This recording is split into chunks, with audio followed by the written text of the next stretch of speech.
O Metrópolis entrevista hoje a senadora Simone Tebet. Ela é pré-candidata do MDB à presidência da República. Senadora, muito obrigado pela entrevista ao Metrópolis.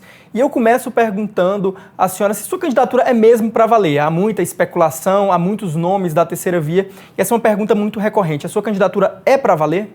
Obrigada, Igor, pelo convite. Em seu nome, eu cumprimento todos da equipe do Metrópole. E sim, sem dúvida nenhuma, nossa candidatura é para valer. Não poderia ser diferente. Eu sou a única voz feminina nesse processo eleitoral, num momento tão trágico da história do Brasil. Nunca o Brasil precisou tanto dessa pluralidade de vozes para juntos construirmos um projeto saudável de país que olhe e que defenda todos. Desde 2002, nós sempre tivemos mulheres pré-candidatas e candidatas à presidência da República. Eu faço parte de um projeto que eu falo que não é a terceira via, é a via. A única via possível e saudável para acabarmos com essa polarização exacerbada que ora leva o Brasil para a direita, ora leva o Brasil para a esquerda, quando, na realidade, o caminho que nós temos que seguir é o caminho, o norte, a bússola, é o andar para frente. Então, sim, sou pré-candidata, tenho confiança na nossa candidatura e a partir de agora, a partir do dia 10 de novembro, a partir do dia 10 de março, a gente já começa a percorrer o Brasil. Senadora, há ainda 4 nomes da terceira via e da via que a senhora se refere, ainda com candidaturas postas. E muito se fala que é preciso de uma união da terceira via, né, e escolher só um candidato. A senhora acredita que vai haver consenso? Ainda é possível haver esse consenso para se chegar a um só nome da terceira via para disputar e tentar furar a polarização entre Jair Bolsonaro e o ex-presidente Lula? Eu não tenho dúvida que sim, por diversas razões. Seja por pesquisas que mostram os nem, que não querem nem Lula nem Bolsonaro, e eu acredito que esse número é algo em torno de 40%. Alguns já se decidiram por um ou por outro, por medo excessivo de que aquele que não é da sua preferência ganhe a eleição. Mas na hora que as candidaturas do Centro Democrático começam a se firmar, os eleitores começam a migrar para esses nomes. E segundo, é porque o Centro Democrático tem juízo. Nós sabemos que é preciso estar unido em torno dessa polarização. É uma eleição sim polarizada, você tem toda a razão. E a gente só fura essa bolha apresentando união. E nós todos estamos unidos. Quando a gente fala do Centro Democrático, nós estamos falando de candidatos ou candidata, pré-candidato ou pré-candidata, que embora pensem diferente o projeto para o país, todos têm o mesmo sentimento, que é a hora de unir forças para servir o Brasil. O Brasil nunca viveu um momento tão trágico da sua história, porque essa polarização levou à insegurança das instituições, a democracia toda hora é ameaçada, o ódio, a violência, o preconceito, a própria ameaça por autoritarismo, ela ronda não só as redes sociais, mas o dia a dia das pessoas, e com isso nós não temos projeto de país. O Centro Democrático tem projeto de país. Nós sabemos o que fazer para tirar o Brasil da crise, para diminuir a desigualdade social, para acabar com a fome, com a miséria e com a desigualdade. Então, sim, o Centro Democrático vai ter esses 60 dias para andar o país, cada um se apresentar, e depois, numa pesquisa qualitativa e quantitativa, nós temos condições de sentar à mesa com muito diálogo, bom senso, isso nós temos, para ver qual ou quais são os nomes que podem compor uma chapa para chegar no segundo turno e ganhar as eleições em outubro. Já há algum acordo de algum critério? A senhora citou pesquisas quantitativas e qualitativas. Não parece um critério muito amplo para definir quem, né, será o representante da terceira via na disputa? Está muito cedo, mas é um dos. Esse elemento não pode faltar, a quali-quanti. É isso que a gente... Quali-quanti sérias, né? Mas antes disso, vamos partir do pressuposto que agora é hora de cada um mostrar a sua cara, apresentar a sua proposta. Amarrar o cadarço do tênis ou colocar a botina no pé, percorrer o Brasil, falar ao Brasil aquilo que tem e aquilo que se propõe. Eu já estou elaborando um programa de governo. Esse programa ele vai ser feito, está sendo feito por diversas mãos, especialmente vai ser feito pela voz da mulher e do homem brasileiro. Então, através de andanças, de caminhadas, nós vamos percorrer todas as capitais, de preferência pelo menos mais uma cidade em cada estado, quer dizer, capital e interior. Nós vamos estar apresentando um projeto de país que possa não só voltar a dar esperança para a população brasileira, mas a certeza de que é possível sair dessa crise econômica e sair muito rapidamente. Porque o Brasil é muito maior que isso, o Brasil é muito rico. O Brasil, se você colocar numa balança ou num cesto, ele reúne todos os requisitos necessários para garantir dignidade à sua gente. Todos. Nenhum país consegue aliar os requisitos tão necessários para o desenvolvimento, para a qualidade de vida das pessoas, quanto o Brasil. Qualquer área, cite qualquer uma, o Brasil tem condições de se apresentar melhor do que se apresenta hoje. Senadora, até agora, oficialmente, nós temos o seu nome, do governador João Dória, e também o do ex-juiz Sérgio Moro. E há uma especulação de que o governador do Rio Grande do Sul, Eduardo Leite, pode vir a ser candidato. A senhora acredita que ele vai ser candidato, seja pelo PSD, como há essa especulação? A senhora tem informações sobre isso? Não, eu acho que isso só cabe ao atual governador responder. E, obviamente, o PSD é um partido que se soma conosco nesse projeto de apresentar alternativa para o país que pacifique. Não há como o Brasil resolver o problema da fome, da miséria, do desemprego, da falta de habitação, com um plano específico de investimento no que se refere à reindustrialização do país para gerar emprego, no que se refere a garantir uma política de autossuficiência para o agronegócio, não ficar dependendo de mercado internacional de fertilizantes e mesmo de insumos, se nós não pacificarmos o Brasil. E a pacificação passa por esse centro. O PSD faz parte desse centro.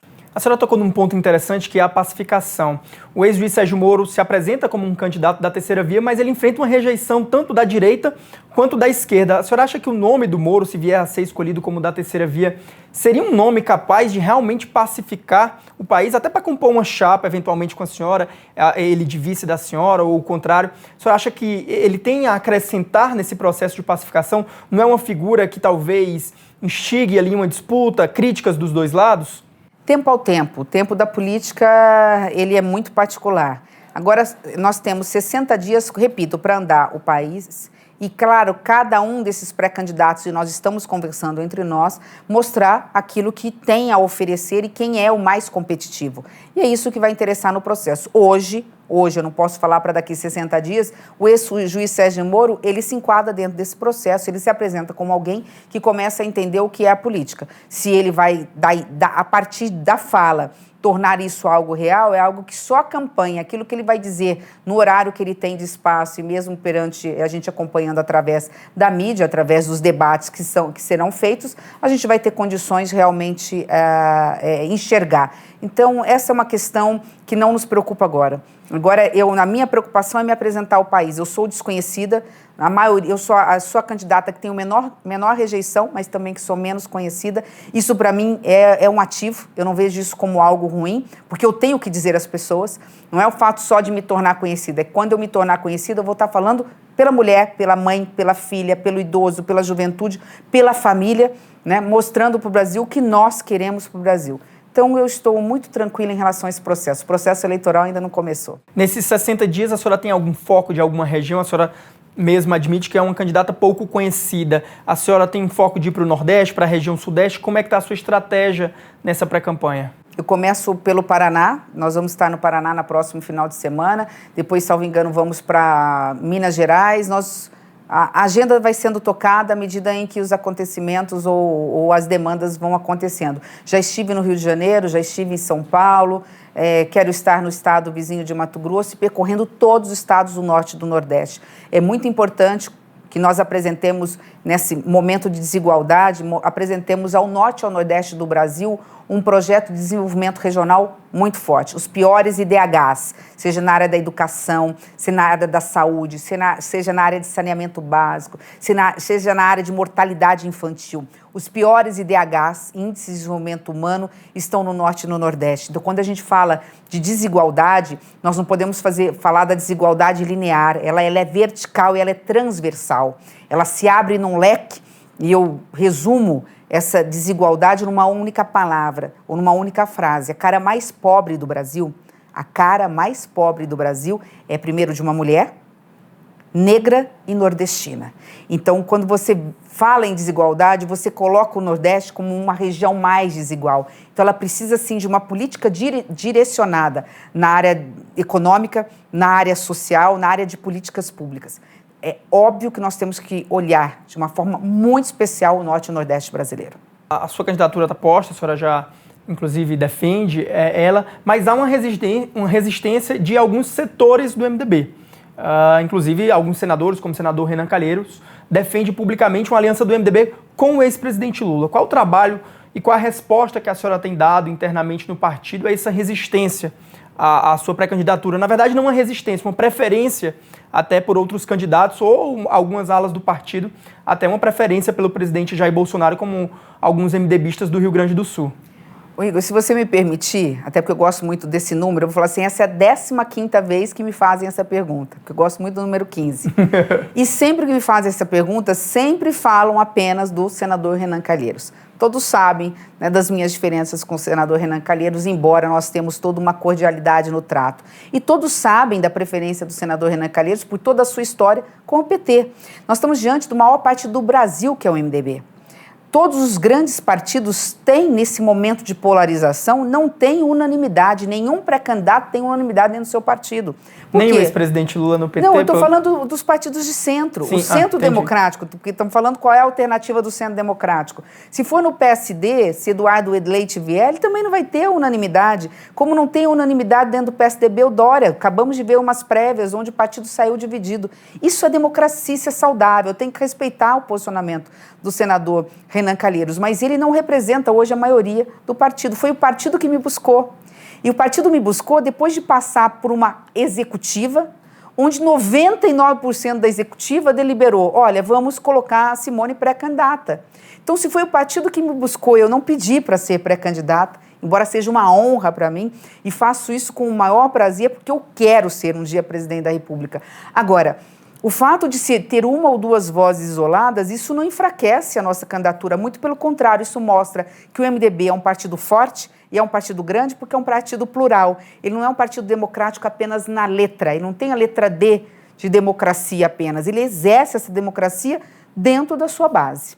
Senadora, há uma preocupação de alguns setores da sociedade, inclusive dentro do próprio judiciário, do clima, né, de tensão que o país vive, até tensão política, né, por conta dessa polarização. A senhora vê algum risco hoje, por exemplo, como se fala, de o presidente Jair Bolsonaro não aceitar uma eventual derrota nas eleições? Há muita preocupação, né, de alguns setores da sociedade, como eu digo. A senhora acha que esse risco já passou de um possível golpe, como alguns setores da sociedade tentam colocar? As instituições democráticas são muito fortes, Igor. Nós já tivemos um 7 de setembro aí que não foi bolinho, não foi brincadeira. Nós sabemos, nós do Congresso Nacional, o que nós tivemos que fazer. O judiciário, como teve que se portar, né, não foi ali qualquer união de pessoas, seja na Paulista, seja aqui na Esplanada. Ali houve uma tentativa de insurreição.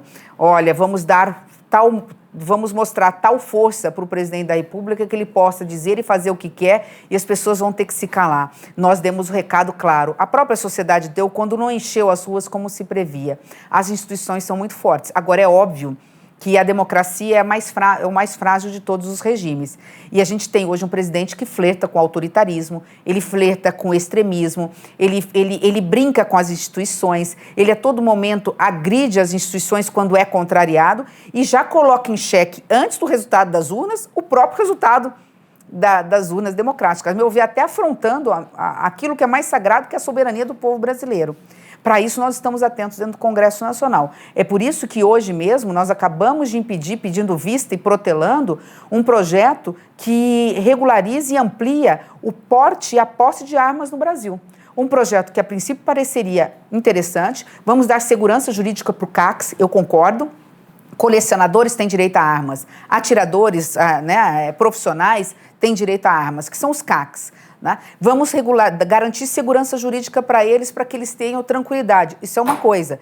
Mas aí o que acontece? Você tem um lobby, você tem ali parlamentares da base do governo que tentam aproveitar para passar a boiada. Então vamos, a partir daí, legalizar o porte de armas para uma série de pessoas. O que é isso? Querer colocar arma na mão da população brasileira. E aí ouvimos do filho do presidente, numa das justificativas, dizendo o seguinte: olha, gente, como nós temos razão em colocar arma na mão de todo mundo. Lá na Ucrânia, que são coisas tão distintas na Ucrânia, que está numa guerra civil, que está virando uma guerra mundial, o presidente da Ucrânia está mandando os civis pegar em fuzis, pegar em armas. Mas ali nós estamos diante de uma guerra, onde o civil é o primeiro a ser convocado, os homens acima de 18 anos, para lutar.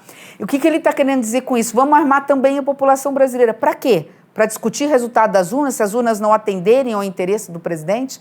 Então, nós temos que ficar atentos. As instituições são fortes, eu não tenho medo dos poderes estarem prontos para defender a democracia, mas não dá para dormir de touca. Mas há também ali uma preocupação, até me encaminhando para o final da entrevista, com as Forças Armadas, que hoje tem muitos integrantes ou ex-integrantes, generais da reserva, que estão no governo do presidente Jair Bolsonaro, embora publicamente as Forças Armadas digam que não vão se envolver nas eleições, mas há uma preocupação também em relação às Forças Armadas apoiarem uma eventual tentativa do presidente Jair Bolsonaro de permanecer no governo. A senhora vê algum risco? Zero.